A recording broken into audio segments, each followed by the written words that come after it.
Bismillahirrahmanirrahim. Nahmaduka ya ghafuru ya syakuru wa salli wa sallim barik ala sayyidina Maulana Muhammad wa ala alihi wa sahbihi asma'in nama ba'du.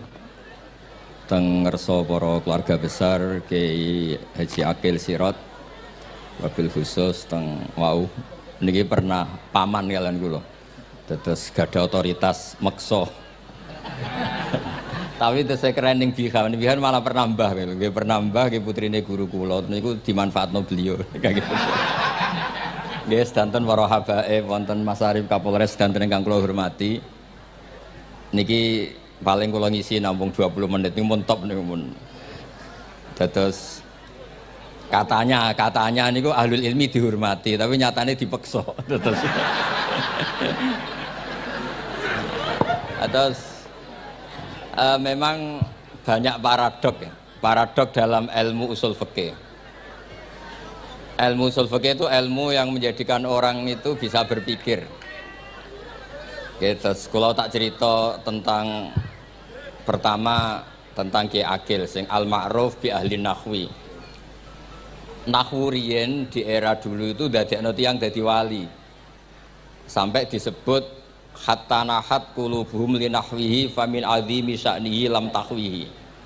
Tetes orang-orang baik niku ketika usul teng pangeran nyebut Allah la ilaha illallah mboten saged. Sagete namung nyebut dhamir sya'an niki niku hu. Akhire kathah toreko sing ha hu niku gara-gara ahli nahwu niku. Nah disebut fa'uribat makna dhamiris sya'ni. Jadi ngelafatkan la ilaha illallah ndak bisa tapi hu bisa. Mergi ke Jawa ini tukang ngakali, terus hukum ini diakali. Sakjane teke hadis ini mangkana akhiru kalamihi la ilaha illallah dakhalal jannah. Tapi ada kekhawatiran pas la ilaha mati. Lah la ilaha mati rak radi kaya ateis. Ora ana pangeran maujud mati. Sampeyan kan gak iso janjian mbek Israil. Kan mboten saged weanan, mboten saged kong kali kong. Nah, daripada la ilaha niku resiko karena takut mati pas la ilaha dereng illallah terus Kiai Jawa mulai nalkin ngangge Allah. Tapi Allah sarasan itu tidak mewakili la ilaha illallah. Akhirnya diambil dhamir sya'an fa'alam annahu la ilaha illallah. Niku asal usulnya. Cuma kebetulan thariqah kita tidak jalur itu, tidak jalur yang lewat dhamir napa? Sya'an. Tapi sementing tadi dawuhe Kiai Mustafa, sementing kita tahu secara ilmu. Terus nomor kali cerita uzlah wow. Kalau memang benar-benar uzlah. Terus kalau ini diundang acara-acara publik kemarin Habib Jindan gitu, hanya di halaqah ilmiah. Kemarin terakhir beliau ngerayu ini dari marrotan wahidah. Ini saya pegang. Dan itu dicatat di Lauh Mahfud. Dan ciri utama kiai itu tidak membatalkan perjanjian. Jenengan dawuh marrotan wahidah pas niku. Ben gelem. Terus ngeten kula cerita sithik tentang ilmu yang sering kula utarakan. Di antara kitab yang dipakai guru-guru kita sing dilanggengi Mbah Mun Maus niku kitab Ihya. Kula dari sekian cerita Ihya yang paling kula kenang niku bahwa ternyata Allah itu andaikan boleh dibahasakan niku cara berpikir tuh dalam bahasa tafsir disebut tanazul niku wong ben kaya orang kebanyakan. Saya ulang lagi supaya orang tuh kayak orang apa? Kebanyakan. Ada dua ahli neraka yang dipanggil, yang satu ditakoki cung ning neraka piye rasane? Syarru makan mboten enak Gusti. Terus mbek pangeran diken balik ya wis kono cung mlayu balik nang neraka. Niku tiangnya lari kencang, sekencang-kencangnya. Semangatnya seneng ambek kon balik ning neraka.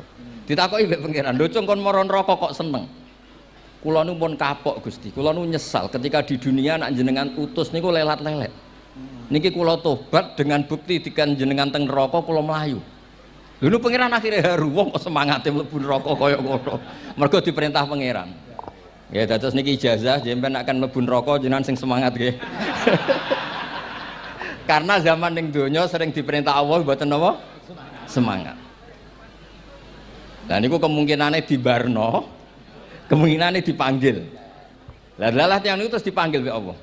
Ya wis kaya wong apik, tak kongkon nurut tenan, semangat tenan, terus diken mlebu swarga. Nah ini ijazah pertama nggih. Dinakkan mlebu neraka sing napa? Semangat.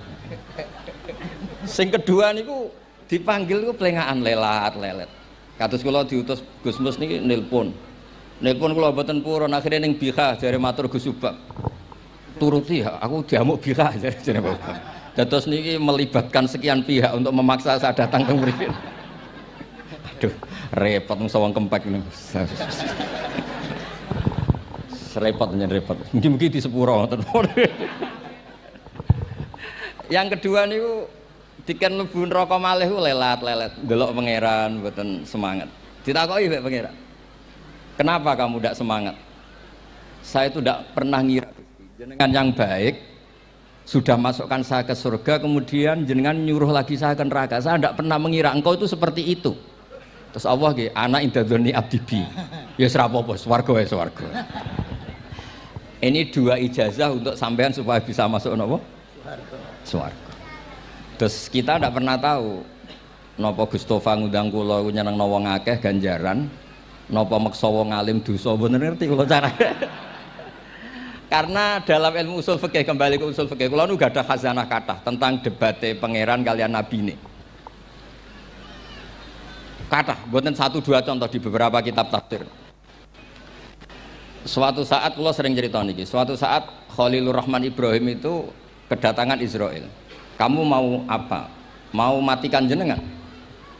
Kata Nabi Ibrahim, harro'aital khalil yumitu khalilah. Mosok aku kekasih pangeran dipateni, mosok orang yang dicintai membunuh yang dicintai. Orang yang mencintai seseorang kemudian membunuh yang dicintai. Ndak ada itu. Akhirnya Israel matur teng pangeran. Cara politiknya ngeten, wau sing cara lagi seneng ngendikan politik. Wani kiai lengser jare beliau. Ono. Nak kula niku ahli tauhid wis pancen kodok kodare ngoten mawon, dadi mboten berpikir ruwet-ruwet. Terus Israel kan mboten biasa logika, kan malaikat itu SOP kan, mboten biasa logika. Akhirnya matur tu pangeran, kata Ibrahim, masa kekasih bunuh yang dikasih, masa yang mencintai bunuh yang dicintai. Tapi Ibrahim baru sadar ngadepi pangeran gitu, lebih pinter. Terus kan ketika Allah fakullahu, katakan ke Ibrahim, harlo etal khalil yakrohu ayal ko khalilah. Mosok jari seneng aku kok ketemu aku rawani. Jari seneng kok rawani ketemu. Lah niki sampean aku pengen mati, monggo ngangge ilmu sing niki. Wong jari seneng pangeran kok rawani ketemu pangeran. Seneng seneng ketemu. Ibrahim seneng terus akhir. Yo mati saiki ora apa-apa mati saiki. Terus kedua, niki cerita karena ini pondok ilmu. Orang harus biasa pakai logika usul fikih. Politik juga gitu. Nak kiai politik rawan kena syubhat. Tapi nak wong soleh ra oleh politik, kowe ridho dipimpin wong fasik-fasik kabeh. Ya mboten ngerti, mbok sing bener dis pokoke ngoten. Yes, itu memang logika usul napa? Fikih. Logika usul napa? Fikih. Ketika Nabi Adam badhe didamel, niku materinya saking bumi. Pertama sing diutus Jibril. Jibril ambekan qabdotan minal ardi, segenggam bumi. Saya mau bikin Adam, materinya dari bumi. Setelah datang ke bumi mau ngambil ista'adzat billah. Maksudnya ista'adzat billah, a'udzu billahi minka, saya berlindung Allah dari kamu. Antasinani. Kalau ngarepe Gustofa dari ahli nahwu terus kula niki tak goleki tenan pancen syanahu mun mutaaddi bi nafsi. Mungkin nek dibuli ku antusinani kok panjang nanti cerita. Saya ndak ingin bagian dari saya diambil, kok aku bolong. Iku cara bumi itu sudah masalah. Terus akhirnya Jibril kembali, ya Allah, dia berlindung kepada engkau maka saya lindungi. Allah membenarkan Jibril, Mikail juga sama. Tapi ketika Israel, ini Israel itu masalah memang. Ketika disuruh ngambil bumi, buminya ista'adat billah, tetap diambil. A'udzu billahi minka antasinani. Saya berlindung Allah supaya kamu tidak melukai saya, menciderai saya dengan mengambil bagian dari saya. Kata Israel, wa a'udzu billah alla unaffidha amroh. Saya juga a'udzu billah diperintah Allah kok tidak kasil. Kudu kasil. Lah saya tidak tahu yang benar istilahnya Jibril apa istilahnya Israel. Terus memang sudut pandang. Makanya dulu ketika banyak pondok putri itu kiai-kiai kuno dulu itu menentang. Alasannya nggih, nak bojone jelas khawatir kiainya kecobaan itu jelas. Tapi banyak kiai itu nggih khawatir tenan. Kecoba fitnatin nisa. Tapi ketika logikanya dibalik, apa kamu ridho para perempuan-perempuan muslimat itu tidak dapat pendidikan apa? Agama. Hanya karena orang soleh tidak punya nyali, tidak punya peduli mengajar. Tapi nggih saged diwalik. Ustaz-ustaz sing imane pas-pasan niku kowe ridho nak kecoba. Sampeyan milih mana? Ridho kecoba apa ridho bodoh? Nah, logika-logika usul fikih ini yang kemudian dipakai Wali Songo. Dipakai Wali Songo kemudian membiarkan sekian tradisi yang insya Allah itu salah sebetulnya. Tapi tidak sebanding dengan asmane Allah Subhanahu wa taala. Misalnya begini. Nggih niki dirungokno mawon. Sampeyan ra paham mboten napa-napa. Sampeyan nak ra paham wis anggap ae tawadhu. Sepantese wong awam yo ora paham. Nak paham dadi kiai. Terus biasa mawon sampeyan nak ra paham aja tersiksa. Umpamane jenengan mboten kiai kok kon paham. Nah sampean pinter kados kula mestine ora ngrungokno, semangate hasud. Terus rivalitas perkara. Nah cara Mbah Mun nak cerita ngoten, dhisik ke zaman bodho iku angger kiai mbok cucuk. Bareng padha kiai niku koyok saingan. Niku pun sunatullah ndak bisa dihindari niku pun sunatullah. Terus kembali lagi ya. Logika-logika usul fikih niku dipakai oleh Wali Songo. Ngeten ada cerita ini rungokno nonton. Itu sudah saya cek di beberapa riwayat termasuk di Musnad Imam Ahmad. Ada orang ini bukti teorinya Wali Songo itu benar. Wonten tiyang gadah kesalahan. Niku dokumen kesalahan niku madul basor sepanjang mata melihat. Wes ngoten jumlahnya 99 bok. Kayak apa banyaknya? Per bok madul basor sepanjang mata nopo melihat. Ketika dia ditanya Allah itu kalau tanya demokratis. Adzolamat kakatabati. Jangan-jangan malaikat saya sentimen. Kalau kamu jelek ditulis, kalau baik enggak. Enggak Gusti. Afalaka udhurun. Jangan-jangan kamu saat salah itu punya alasan. Enggak Gusti, ya memang salah. Tapi kata Allah, sudah kamu tenang saja. Kamu punya ini. Itu hanya satu box. Ya kira-kira kayak tempat jam tangan itu. Enggak, kamu punya ini, cukup ini. Terus malaikat tanya, ya Allah, apa artinya, apa ngefek itu kalau ditimbang dengan kejelekan sebanyak itu dengan satu box jam. Orang ini juga bilang, Gusti sudah ada usah ditimbang, nggak ngefek itu pasti kalah. Tapi setelah ditimbang menang yang satu box kecil tadi. Karena di situ ada la ilaha illallah Muhammadur Rasulullah. Jadi malaikat diancam sama Allah, kamu berani tidak mempertimbangkan nama saya? Apapun banyaknya box itu dosa itu tidak saya. Kalau ini la ilaha illallah itu nama saya. Kamu berani tidak mempertimbangkan nama saya? Ya tidak berani Gusti, ya harus dimenangkan. Nah itu semalannya kalau pengajian ini ya ono ikhtilatur rijal wan nisa, tapi baru kayak ngaji di sepuro. Ya aja muni halal tapi ya aja muni terus gak ono faedahe. Sepuro. Di sepuro insyaallah. Karena kalau nuruti harus steril halal itu kayaknya tidak bisa. Terus di situ ditutup fala yaskulu ma'asmillahi ta'ala syai'un. Dibanding asmane Allah Ta'ala sesuatu itu tidak ada nilainya, pasti menang Allah Ta'ala. Sehingga banyak ulama ngendikan kowe nak berdosa, bersalah maca iki. Dan kalau Anda dosa misalnya catatannya satu box terus di bawah ada astagfirullah, malaikat ditanya sama Allah, kamu berani tidak mempertimbangkan nama saya disebut di situ? Enggak berani. Nah, saya ini ribuan orang yang ngundang, saya berani mengabaikan. Bareng ana wong ngaku mbah ya mbah tenan wae. Ya terus ngoten, kowe wani gak mempertimbangkan Gustofa sing mantune Mbah Maimun. Ya. Semoga cara pandang malaikat nanti seperti itu. Tapi nanti kalau malaikat cara pandang, mbah kok tukang maksa putu. Itu mbah model opo. Nah saya ini sudah ngalah satu kali. Berikutnya logika kedua yang insya Allah terbangun di kalangan malaikat, yaitu mbah ora oleh maksa napa putu. Ning dinggon mbah yang baik putune dolanan di barno. Ini ora putu lagi asik-asik dolan. Rene kon nyapu. Nah, itu udah jenis mbah yang baik. Terus kalau suwun lah ngaji usul fikih yang serius karena itu menjadikan kita bermartabat.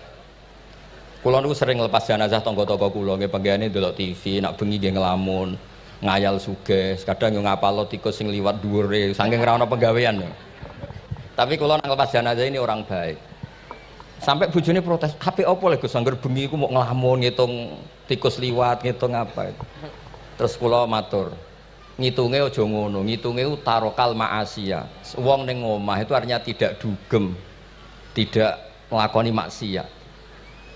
Itulah yang menjadikan usul fikih itu ilmu yang sangat terhormat. Coba kalau Anda jadi pakar usul fikih kayak saya, mengkaji betul usul fikih. Orang tidur semalaman jangan bahasakan tarokat tahajud, wa tarokal witro, wa taroka qiyamal lail. Tapi bahasakan taroka zina, wa tarokal ghibah, wa taroka kada wa kada minal ma'asi. Keren buatan? Keren. Kalau kamu udah ahli usul fikih maka kiai kok amen turu. Kiai kok guyon suwengi. Lho kiai guyon sungi itu melawan, kiai itu ustaz juga manusia, karena bengi itu ya kepengen nonton, tapi kan buatan pantas. Akhirnya korbannya santri ini dijak guyon gak jelas. Lah apel neng rodo ya ora pantas. Ngelawan nafsu itu berat, caranya ya dilalek-lalek no guyon itu. Lah muga-muga malaikat kabeh ahli usul fikih nganggep ngono iku perlawanan terhadap keinginan apa maksiat. Malaikat ngaji orang. Makanya itu disebut di kitab usul fikih Tanwibul Usul itu izma min mubahin illa wa yatahaqqaqu bihi tarku haramim ma. Fa yalzamu minas sukun tarkul qatli wa minas sukut tarkul ghibah. Tidak ada sesuatu yang mubah kecuali saat Anda lakukan, saat itu juga Anda meninggalkan keharaman. Maka sebetulnya mubah ini punya nilai yang luar biasa yaitu tarkul haram atau tarkul ma'asi.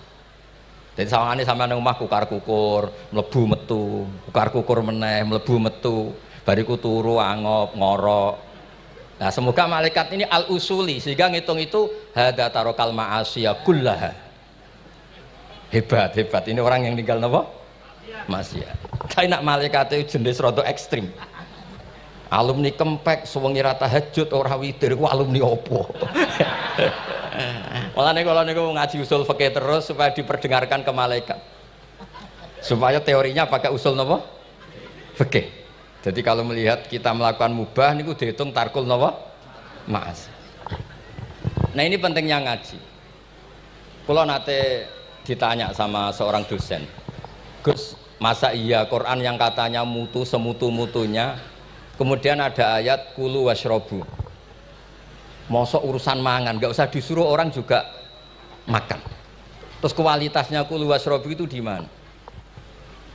Terus kalau jawab, terus sorokan yang penting wopo, rapat utawa seminar.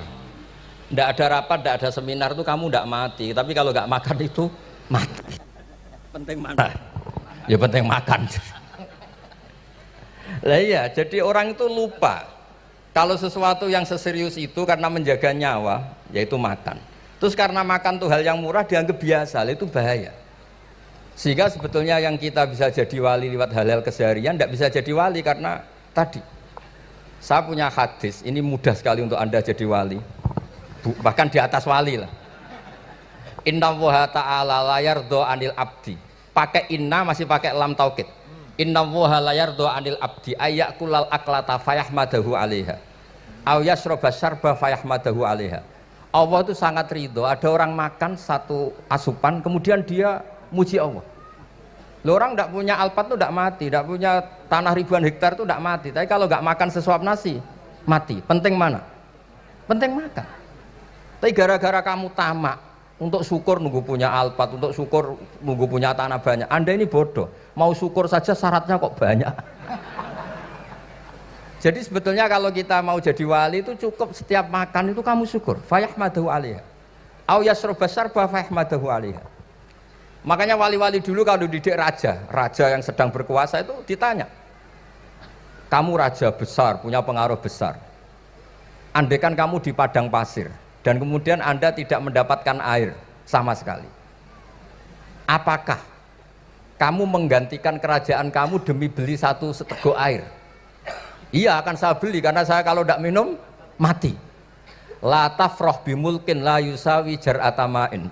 Kamu jangan bangga dengan sistem kekuasaan yang tidak senilai dengan seteguk air. Orang nggak jadi raja itu nggak mati, tapi kalau nggak minum mati. Terus akhirnya dosen itu tahu, wah berarti kuluwas robu itu luar biasa Gus, ya, sangat luar biasa. Makan dan minum itu luar biasa. Makanya terus adat kiai mertamu mangan. Kalau tadi baru datang kon mangan, di sini ya ada mangan. Ya saya anggap aja itu proses jadi wali ngoten Pak. Jadi segampang itu jadi wali. Nah kemudian gara-gara torekoh terus jadi wali ku repot kon maca 10.000 wiridan kon opo. Kesuwen nih cara-cara kesuwen. Karena ini partai gak torekoh tadi. Dulu abahnya Mbah Maimun Mbah Zubair itu kalau disuruh wiridan lama-lama itu nggak mau. Sementing diridani pangeran, maca kok akeh-akeh. Nah, itu partainya partai ahlul ilmi. Ya partainya partai ahlul apa? Ilmi. Nah kemudian karena saya ini nekuni tafsir ya, itu saya kepengen ya, menggerakkan supaya ilmu Quran itu menarik. Caranya apa? Cari sisi ekstrimnya. Kalau bolak-balik, kenapa sih orang nggak janggal? Nggak janggal itu udah iskal. Quran itu kan kalamu Allah. Saya ulang lagi, Quran itu kalamu Allah. Masa iya Allah yang Tuhan kemudian ngendikan iya kana butuh iya kanas tai. Kepadamu aku menyembah. Masa Allah ngendikan gitu pada kekasihnya Nabi Muhammad. Padahal Allah itu al-ma'bud bukan abid. Allah yang disembah bukan yang menyembah. Semua ahli tafsir, saya bukan bilang sebagian, semua ahli tafsir pasti ngendikan begini. Wa yuqaddaru qabla qaulihi ta'ala iyyaka na'budu qulu. Sebelum iyyaka na'budu itu ada kata yang disimpan yaitu qulu. Jadi iyyaka na'budu itu betul ngendikane Allah, cuma sudah dikasihkan Jibril kepada umatnya Rasulullah. Jadi Jibril bilang gini ke Rasulullah Muhammad, Muhammad qul iyyaka na'budu. Kemudian Nabi juga bilang ke umatnya qulu iyyaka na'budu. Jadi ini kalam Allah yang sudah milik kita. Nah berhubung milik kita, kita sah mengatakan iya karena kalau tidak janggal, masa iya Allah berdoa ihdinas siratal mustaqim, tunjukkan kami jalan yang benar. Lah kalau ihdinas siratal mustaqim kalam Allah berarti kan Allah yang berdoa. Nah, sehingga semua tafsir bilang sama, wa yuqaddaru qabla qauli ihdinas siratal mustaqim qulu. Nah, terus ada mufassir lain bilang jangan mulai iya karena butuh ya semuanya, mulai bismillah, qulu bismillahirrahmanirrahim. Masa iya Allah sendiri yang bilang bismillahirrahmanirrahim. Nah, dengan tafsir seperti ini terus kita akhirnya lagi-lagi kembali ke usul fikih, kembali ke balaghah, kembali ke nahwu. Kalau enggak, ya Anda akan menafsiri Quran pakai logika Anda sendiri. Sampai ada mungkirus sunnah. Pokoknya sementing kembali ke Quran. Orang roh Quran itu kayak apa? Saya kemarin ngaji di Sedan di daerah saya bilang, Sayyidina Umar itu Islam sebelum minta hidayat. Khalid bin Walid ya Islam sebelumnya ya tidak minta hidayat. Lah itu kan janggal, padahal katanya Quran itu hudal lil muttaqin, petunjuk bagi mereka yang takwa. Padahal tidak ada sabkut takwa untuk Umar. Umar tidak pernah takwa, tapi nyatanya Islam. Bahkan dia masuk ke rumahnya Zaid bin Arqam itu mau bunuh Nabi, mau nyari Nabi, bukan mau Islam. Tapi ketika dengar iparnya membaca Toha ma anzalna alikal Qur'ana litasqa, kemudian dia masuk Islam. Lalu gimana tentang hudal lil muttaqin, petunjuk bagi mereka yang takwa? Banyak ulama yang mengatakan lil muttaqin itu balaghahnya lil iktifa, lil muttaqina wa ghairihim. Jadi Quran itu petunjuk bagi yang takwa dan yang tidak takwa. Dan itu di bahasa Arab sah. Di bahasa Arab sah. Misalnya gini ya, kalau sampean punya ponakan dolan, cong-cong nang mangan. Ya maksudnya ya mangan mbek ngombe, mangan tok seretan mati kan. Itu kan satu paket. Sarobila taqikumul harra wal barda. Pakaian yang melindungi dari panas, di situ nggak disebut wal barda, tapi artinya juga wal barda. Karena kalau tidak diartikan lil iktifa, nanti Quran itu memberi petunjuk bagi yang sudah muttaqin. Corong doang nguyai segoro, wis takwa kok. Nah ini kita butuh ahli tafsir yang al-usuli. Karena itu yang menjadikan Quran punya kualitas lagi. Seolah lagi punya kualitas lagi. Kalau ndak, Quran tuh kayak biasa-biasa saja, kayak tadi kulu wasrobu kayak dan seterusnya dan seterusnya. Jadi kalau suwun barokahnya hormat sama orang alim kados Ki Akil, Ki Siras dan tenaga keluarga mriki. Orang menghidupkan logika ilmu lagi. Jadi kalau seneng lah nak dilam Gusmus ahli ilmu mboten krana niat fakir mboten. Biar sampean ngerti lah kalau ngadepi ahlul ilmi itu pun mboten level. Ahlul ilmi itu kalau punya logika itu tidak bisa dibantah.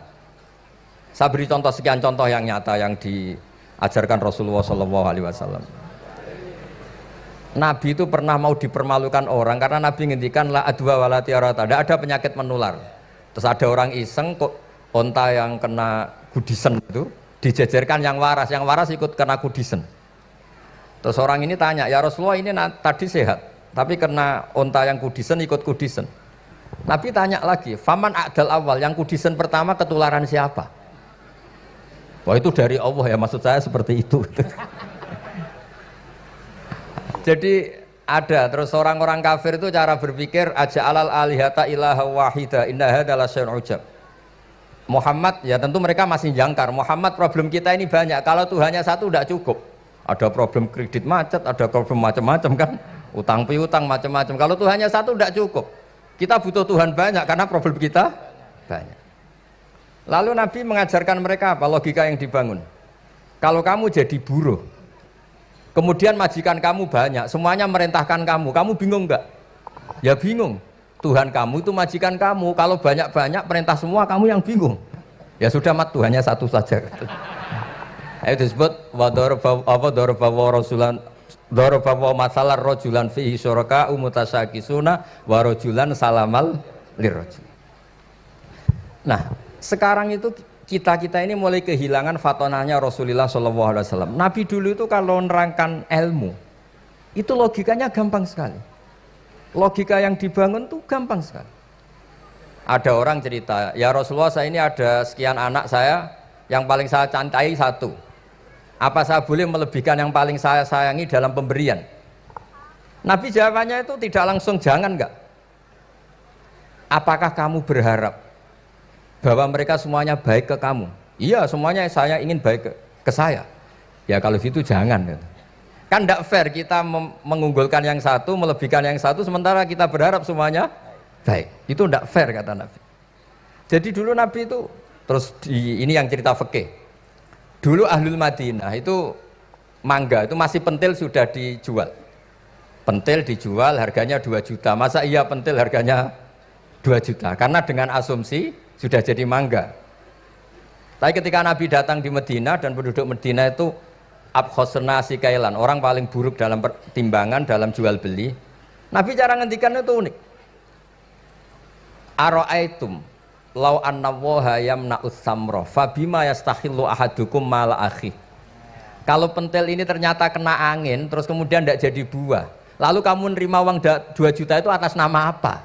Atas nama beli pelem, nyatanya belum jadi mangga. Mosok kalau pentil seharga 2 juta. Semenjak itu terus Ahlul Madinah sadar kalau jual buah itu nunggu ba'da buduwi solahiyah, setelah samroh ini berbentuk. Tapi Nabi tetap ngendikannya pakai logika. Nah sekarang banyak kiai yang sidik-sidik neraka. Sebenarnya Nabi itu ngajari logika. Ada pemuda dia itu hipersek, mau masuk Islam tapi tetap boleh bebas. Saya ini ingin Islam tapi jangan larang seks bebas. Wah itu sahabat semuanya melarang ketemu Nabi karena ini ngawur betul, masa pamit Islam kok. Tapi setelah gaduh, Nabi tanya, kenapa gaduh? Ada pemuda mau masuk Islam tapi yasta'izinu fi zina, dia minta izin supaya tetap boleh zina.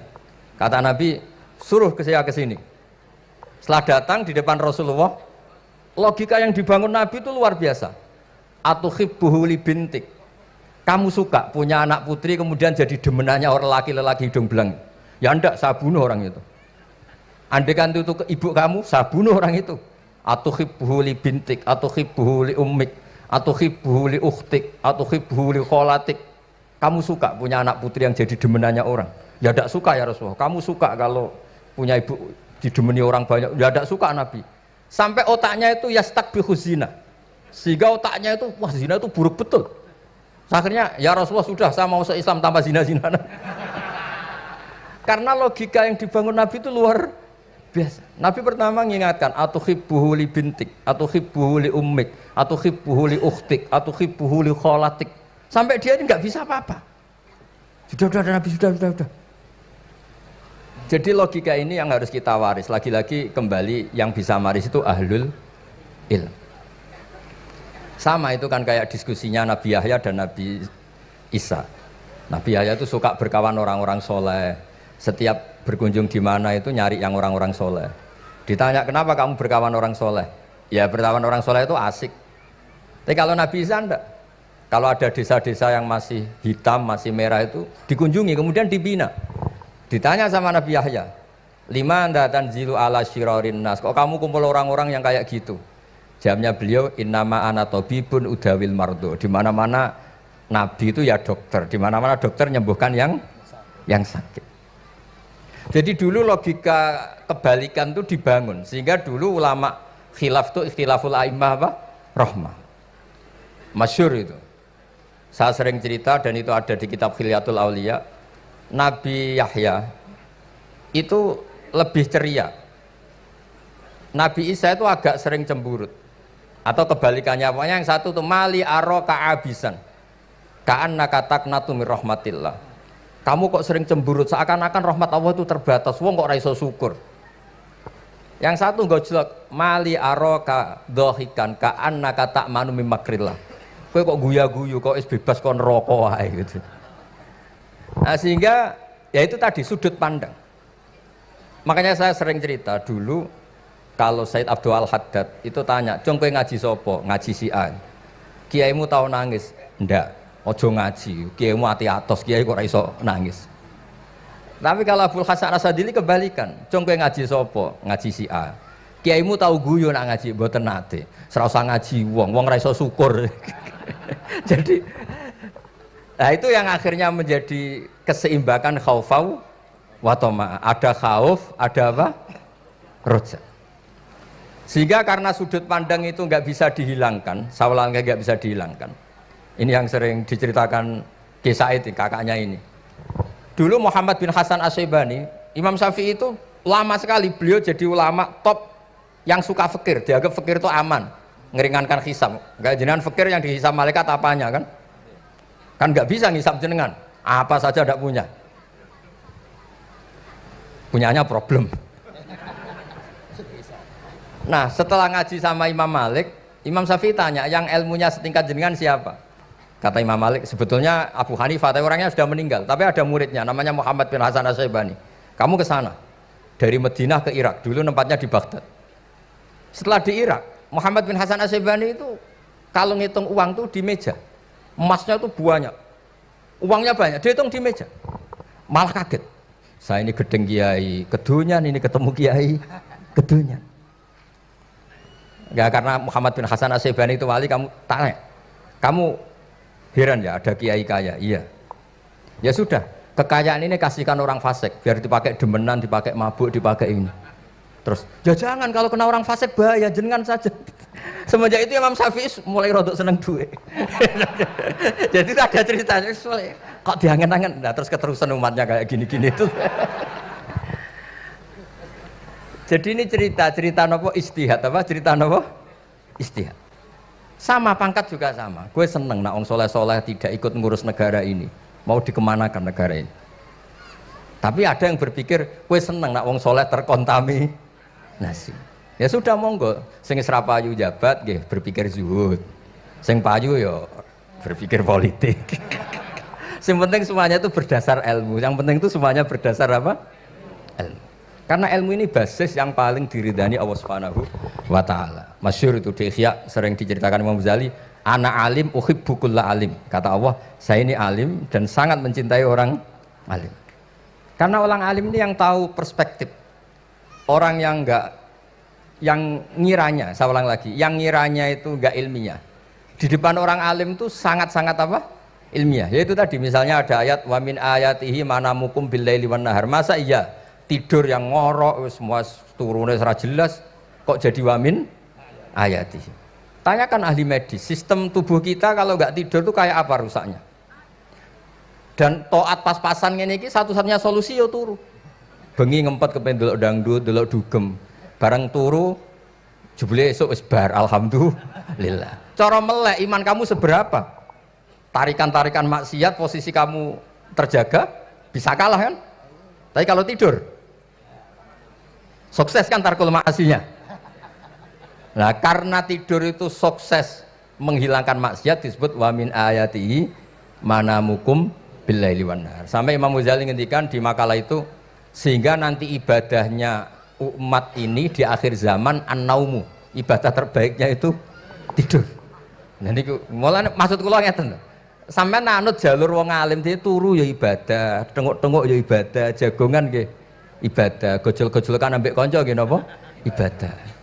Karena ini semuanya kul bi fadlillah bi rahmati fa bidzalika napa? Falyafrahu. Tapi kalau kamu tidak punya basis ilmu, adanya suudzon. Kiai kok jagongan guyon sewengi kiai opo? Kiai kok turu sewengi ku kiai. Karena basisnya ada ilmu. Padahal jelas ketika Rasulullah bikin urutan kebaikan, pertama Nabi ngendikan kamu menolong orang. Jika tidak bisa, terakhir Nabi ngendikan takufu syarraka 'anin nas fa innaha shadaqatun minka 'ala nafsik. Tadi beliau juga cerita di nasihat Mbah Mun, idza lam tuhsin fala tusi. Kalau tidak bisa berbuat baik, setidaknya kamu tidak berbuat jelek sama orang lain. Dan potongan ini paling gampang apa? Tidur kan? Wis sampean nak turu wis ra zina, ra maling, ra ngrasani wong wis ora tusi. Nah, dengan konstruksi usul fikih seperti itu kamu tahu kualitas ayat wa min ayatihi manamukum billaili wan nahar. Ya sama, ternyata makan itu yang menjaga nyawa, ternyata makan itu yang menjadikan syukur. Kalau kamu nggak percaya puasa, sama nak poso gedang goreng itu mewah, gedang goreng itu mewah, air satu teguk itu mewah.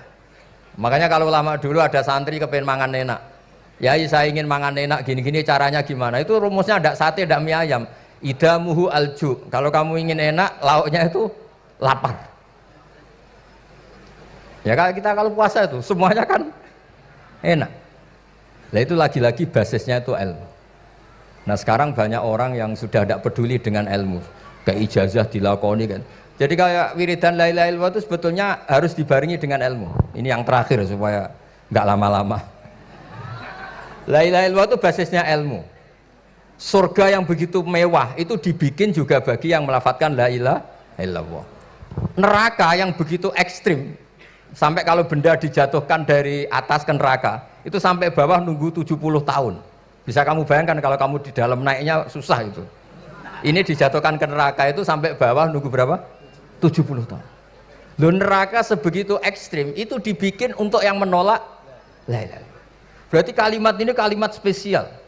Kalimat yang neraka dibikin ya atas nama itu yang menolak, surga dibikin juga atas nama itu yang menerima. Itu satu saktinya la ilaha illallah. Sakti kedua, orang kafir 70 tahun ngelafadzkan la ilaha illallah sekali langsung dihukumi mukmin.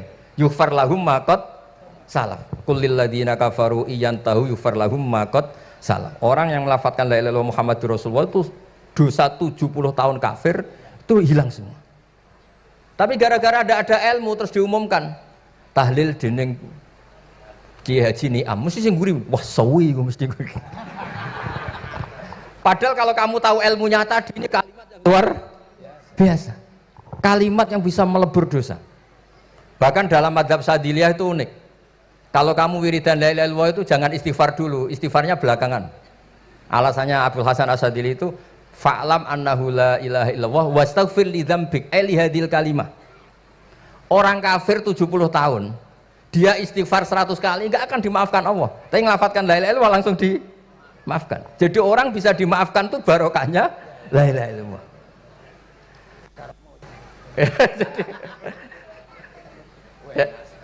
Ya kan?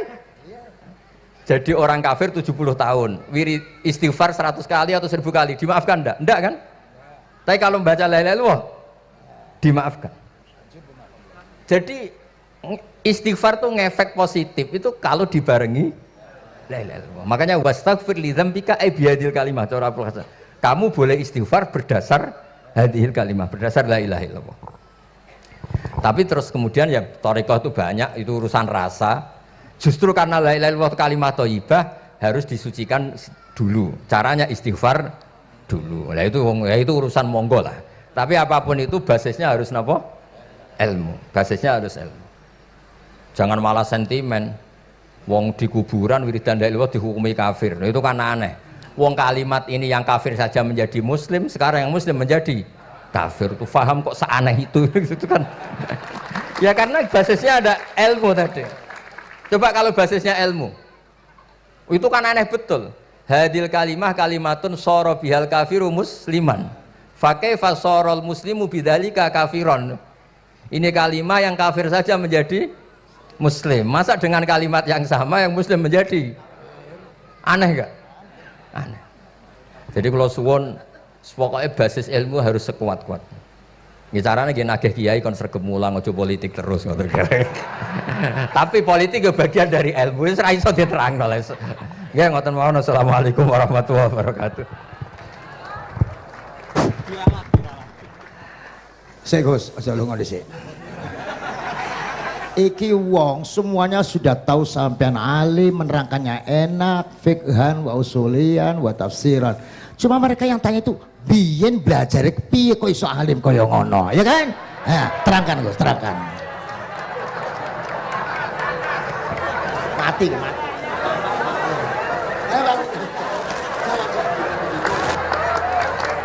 Setuju kan, setuju? Sila, asal dakaik.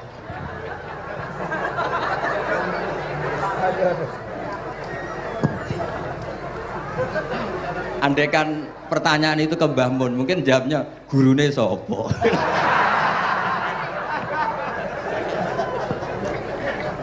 Tapi mungkin kalau ke mbah-mbah saya ya juga babanya nih Biha juga Mbak Abdul Aziz, mungkin putuku. Tapi kalau saya ingin cerita tentang saya paling ya aku sregep. Yang jelas tuh dalika fadlu wa yu'ti apa mayas. Tapi gini, kalau ini menghormati bahasa saya ini, kalau ijazah begini, dulu Mbak Mun tuh sering cerita juga bahasa kena kepengen ngalim ku sinau sedurunge ngaji. Ya. Misalnya kamu ngaji takrib atau ngaji wahab sama Mbah Mun, kamu baca dulu Sebelum ngaji. Nah, setelah dibaca, misalnya kamu baca rofa, kok Mbah Mun baca jer, kamu baca jer, Mbah Mun baca rofa, berarti goblok tulen. Karena semua teori Anda kok salah. Ya misalnya Mbah Mun baca wadakaro sopa al-musonifu, kamu baca wadakaro musonif. Berarti kan goblok banget itu.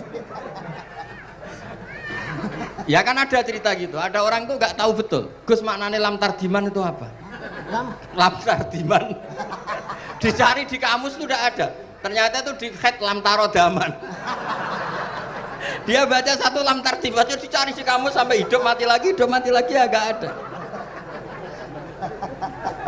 Nah, jadi kamu baca dulu, misalnya di bab head lam taro nari ngali sopo mar'ah daman ing geteh. Ternyata ngaji Mbah Mun paginya jadi baca lam taro daman. Jadi kalau kamu malamnya baca lam tardiman loh kok. Jadi itu kata Dewi Mbah Mun mergo sorokan kabeh santriku sorak mungkin. Carane ngecek kebenaran Anda itu kayak moco sih. Nanti kalau kemiripannya 50% ya separuh alim. Kalau 70% ya serontok alim. Tapi nanti kalau kemiripannya sampai 100% dan berkali-kali, ya berarti kan sudah luar biasa. Jadi yang ngaji sama Ki Mustafa, Ki Niam, saya mohon santri-santri itu belajar dulu. Biar bisa ngecek nanti guru saya baca kayak apa. Podo salah ya Gus. Kenapa lah? Podo salah. Karena kiai itu kalau salah ya mau ngalah. Ini ceritanya bangun betul. Ada kiai nggak tahu apa kakean mergawe kakean politik nggak tahu. Wal babi lan walang. Terus ada santri, kulo gak ada makna kok lawang. Ya walang sing lawang cung. Mau ngalah. Terus watini lan wit alu. Gurune maca alu. Kulo gak ada makna kok elo. Lah ya wit telu kena gua alu cung. Tapi saya menangi kiai itu kalah sama santri itu. Saroko nyolong sapa wong albedo tangi anduk. Terus gurunya kaget. Cung kok anduk, cung. Bareng didelok endok. Karena kalau pegon kan anduk sama endok itu podo ae. Ini ada podo. Tapi kiainya akhirnya kalah. Memangnya nyolong anduk boleh? Yo ora, cung, yo haram, yo podo ae kalau gitu nyolong. Nyolong endok ya haram, nyolong anduk haram. Lo cerita itu masyhur itu. Kalau cerita yang terkenal di Lirboyo itu kan ada santri dari Jakarta di kelas. Gurunya bilang Ja'a Zaidun, Zaid datang. Waro'a itu Zaidan, saya melihat. Si murid ini itu melihat pintu terus. Lama-lama gurunya itu tersinggung. Kamu diajari pelengahan nggak sopan. Habis Ustadz bohong. Lah kenapa bohong? Katanya Ja'a Zaidun, Ro'a itu Zaidan. Zaidnya mana?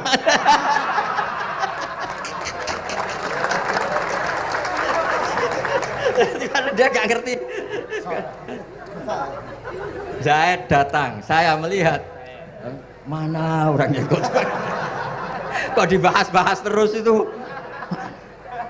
Ya, jadi yang serius tadi kalau sampean ingin nguji kualitas Anda, makanya saya dulu itu pede baca kitab di depan bangun karena ya ngecek. Dan dulu itu Gus Zofur, Gus Kamil sebelum ngaji ya itu mesti sinau sama saya. Nanti ketika Mbah Mun baca, tadi kalau kemiripannya kita 90% ya bagus. Syukur-syukur sampai 100. Dan itu terulang sampai Wahab Hatam, Jamul Jami' Hatam. Sehingga kita tahu. Jadi kalau diskusi kita kok salah ya tahu, kalau benar ya tahu. Kalau tahqiq ya tahu. Biasanya kalau tahqiq itu Mbah Mun karena takut menyalahkan kiai-kiai Jawa, kalau baca 2 kali, misalnya begini. Yasmalu, kadang diwaca Yasmilu ya apa-apa nggih Jawa wae gitu. Karena kalau kita memaksakan sampai benar seperti di kamus, kayaknya kalau Ki Jawa itu berat sekali. Dumeli bojo bolak-balik mesti ora goblok wis apik lah. Karena kalau baca tahqiq itu kan butuh kamus. Yang benar itu Yasmalu misalnya. Tapi kan populer juga orang baca Yasmilu. Saya itu menangi loh, Ki Jawa dulu baca Simai itu menangi, Masdar Simai. Lama-lama setelah banyak alumni Al-Azhar terus berdasar kamus baca Samai semua sekarang. Saya menangi kiai itu baca Dilalah. Lama-lama karena sekarang udah banyak punya kamus, baca Dalalah. Fa'alah. Jadi kiai itu juga kadang-kadang keteror muridnya.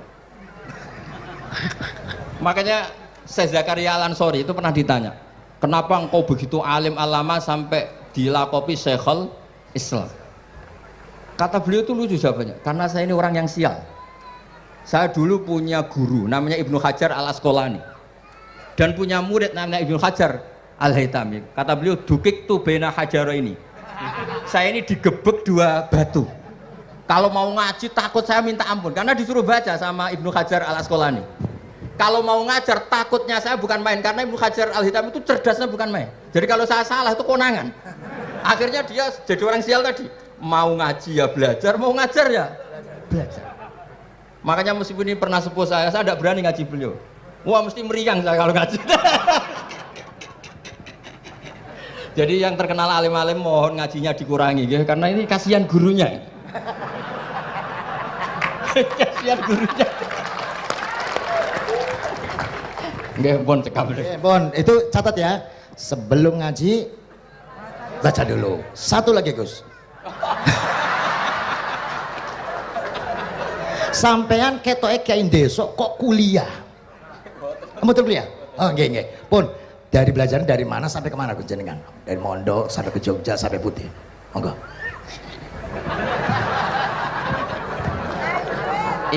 Ini karena sesuai kontrak, nggak boleh nyulayani janji sekali aja terakhir. Sekali tak tekno Gus. Jadi sebetulnya kalau di ilmu, saya kan sering ketemu ahli geologi, ahli sosiologi. Sebetulnya di ilmu kita, saya kan lama di Jogja dan itu yang saya pakai juga ilmu zaman di pesantren. Misalnya sosiologi itu kan ada mukaddimahnya Ibnu Khaldun. Itu kan teorinya luar biasa. Misalnya begini, kenapa Rasulullah itu harus dari suku Quraisy, suku yang sangat terhormat di Mekah? Itu secara teori sosiologi loh, bukan teori nubuah. Kata Ibnu Khaldun, Nabi itu mesti final dzori kaumi itu aneh. Saya ulang lagi, Nabi itu final dzori kaumi pasti aneh. Nah masa aneh-aneh ini ditoleransi oleh umatnya karena beliau dari suku yang terhormat. Coba kalau dia dari suku, beliau dari suku yang hina, pasti pas aneh-aneh langsung diadili. Ya kalau di NU lah, ndak Gus Dur kok bikin aneh-aneh di NU kan langsung tuntas. Tapi berhubung Gus Dur cucu Mbah Hasyim, orang itu mentoleransi, bahkan mengira jangan-jangan teori beliau lebih baik ketimbang kita. Nah makanya terus kata Ibnu Khaldun, ma ba'atsawu nabiyan illa fi mana'atin min qaumin, tidak ada nabi diutus kecuali dari kaum terbaik supaya masa-masa transisi ini nggak ada perlawanan. Nah itu namanya sosiologi. Sehingga beliau ngendikan, ini versi tarikh bukan versi Ibnu Khaldun saja. Ketika sahabat disuruh hijrah karena disakiti orang kafir Quraisy, lah engkau sendiri ya Rasulullah, saya ini orang Quraisy, nggak akan ngalami yang seperti Anda alami. Nah itu namanya sosiologi. Begitu juga matematika. Saya sering ketemu pakar matematika dari UI, dari UGM. Misalnya bilang zakat kan 2,5% misalnya zakat tijar. Saya bilang kalau ngitung itu porogapit, padahal kita zaman sekolah porogapit itu pantangan. Tapi saya bilang saya punya matematika lebih cepat. Apa itu Pak Ba? Kalau manggil saya Pak Ba. Kalau di kitab disebut rubu'ul usur apa? Jadi bertahap.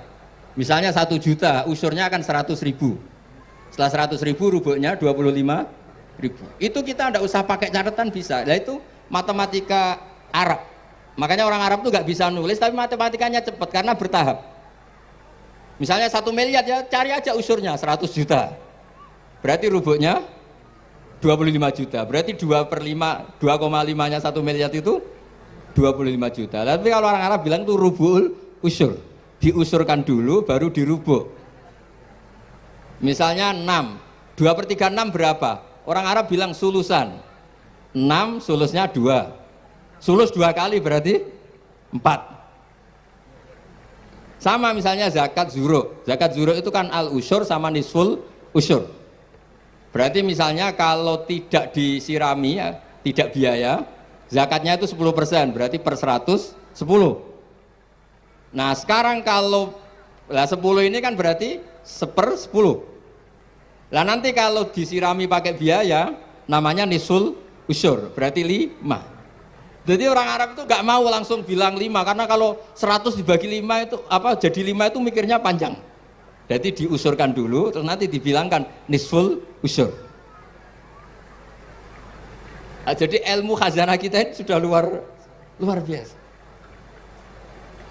Nah, itu makanya terus orang Arab kalau ngitung matematika itu tidak usah tulisan, tidak usah porogapit karena bertahap tadi. Jadi misalnya 2,5 bahasannya apa? Rubu'ul usur. 1 miliar usurnya berapa? 100. Rubuhnya berapa? 25. Nah ini semoga buatan ngingkari janji. Wassalamualaikum warahmatullahi wabarakatuh. Matur. Sebetulnya masih ada satu lagi, cuma ampun. Beliau adalah sangat hafal dengan nu'util masyayikh. Artinya sebutan, kenapa Imam Ghazali itu Syekhul Islam, Hujjatul Islam, kenapa Imam Anu Syekhul Islam, kenapa Imam Anu, sahabat Anu kok ada Saifullah, ada Asadullah, itu biar ahli sekali, karena ini belum tuntas, jadi ya berikutnya insya Allah kita mentongakakan ya Allah moga-moga Gus Bah gelem kono ndonga jajal dongane Gus Bah karo donga sampean mandindi kira-kira. Matur nuwun Gus, matur Sayyid, matur nuwun, sangat matur nuwun, sangat Masya Allah niki jelas Gus Bah itu enteng, cepet atau diterimanya ku menapa jenenge keterangannya cepat dan sebagainya cepat. Enggak ada kayak yang jelimet. Tak kira apalagi saya mendengar dianya saja nggak paham kok. Nah itu. Nah, demikian matur nuwun sampean kudu matur nuwun sangat wong sing lagi uzlah ora gelem. Luar biasa kita hanya udah selanjutnya ngaten mawon Gus. Kula sak sedulur sak santri-santri nek pas jenengan donga pas uzlah njaluk ditungakne ngoten mawon. Nggih, matur mawon pun nggih. Sapa sing اللهم صل على سيدنا محمد وعلى أجمعين الحمد لله رب العالمين اللهم ربنا ظلمنا أنفسنا وإن لم تغفر لنا وترحمنا لنكونن من الخاسرين اللهم يا فتاح يا خير الفاتحين افتح قلوبنا واشرح صدورنا واجعل علومنا نافعة واجعل أعمالنا صالحة واجعل ذرياتنا طيبة واجعل حياتنا حياة مطمئنة مرزوقة سالمة من الآفات والبلايا برحمتك يا أرحم الراحمين اللهم يا لطيفا بخلقه ويا عليما بخلقه ويا خبيرا بخلقه الطف بنا يا الله في قضاء حوائجنا كلها من حياة الدنيا والآخرة يا لطيف يا عليم يا خبير لا إله إلا أنت سبحانك إني كنت من الظالمين لا حول ولا قوة إلا بالله العظيم صلى الله على سيدنا محمد الحمد لله بالعالمين الفاتحة